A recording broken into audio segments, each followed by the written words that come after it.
बिस्मिल्लाहिर्रहमानिर्रहीम अस्सलाम वालेकुम। आज की इस वीडियो में आपके साथ डिस्कस करने जा रहा हूँ कि जो टाइपिंग टेस्ट होगा कैनाल पटवारीज़ का, क्या ये सारे कैंडिडेट्स का लिया जाएगा या इसका कोई जो है वो अलग क्राइटेरिया है। तो इसमें क्राइटेरिया ये है कि जो लोग रिटन टेस्ट के अंदर पास होंगे, सिर्फ उन्हीं लोगों को जो है वो SMS वगैरह किए जाएंगे कि आपका फ़लाने दिन जो है वो टाइपिंग टेस्ट जो है वो मुनक्किद किए जा रहा है।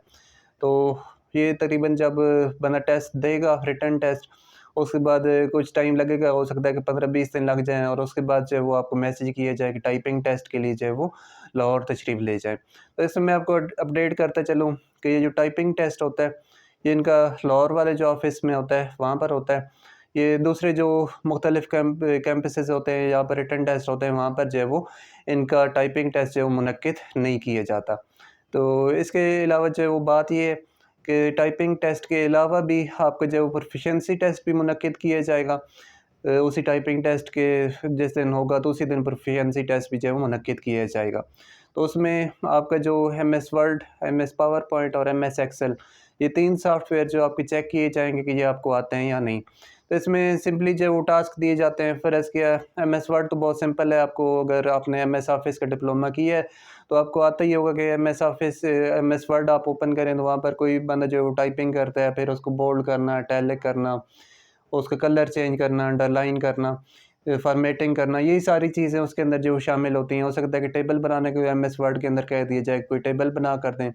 इसके बाद जो पावर पॉइंट की बात की जाए तो वहाँ पर भी जो है वो आपको प्रेज़ेंटेशंस बनानी होती हैं। 1 या 2 स्लाइड्स आपको बनाने को कहा जा सकता है कि ये स्लाइड का टाइटल होगा, आपने नीचे ये लिखना है, ये इसके इफ़ेक्ट, ये इसके एनिमेशंस, ये चीज़ें जो है वो डालनी है आपने और वो आपने करके दिखाना होगा। और उसके बाद जो है वो MS एक्सेल की बारी आती है। ये इस लिहाज़ से थोड़ा-सा डिफ़िकल्ट होता है कि इसमें जो है वो डिफरेंट फ़ार्मूलाज़ वगैरह इस्तेमाल किए जाते हैं। जिस तरह मैं बात करूँ कि सम का फ़ार्मूला हो गया, परसेंटेज निकालने का, एवरेज निकालने का।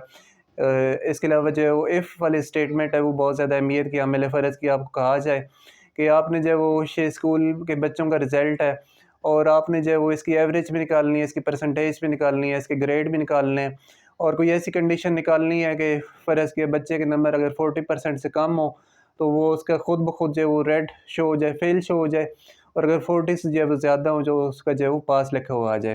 या मज़ीद इसमें कह सकते हैं कि इसकी आपने जो है वो पोज़ीशंस भी जो है वो कैलकुलेट करके दिखाने हैं कि किस बच्चे की पहली पोज़ीशन आई है, दूसरी, तीसरी किस-किस की आई है।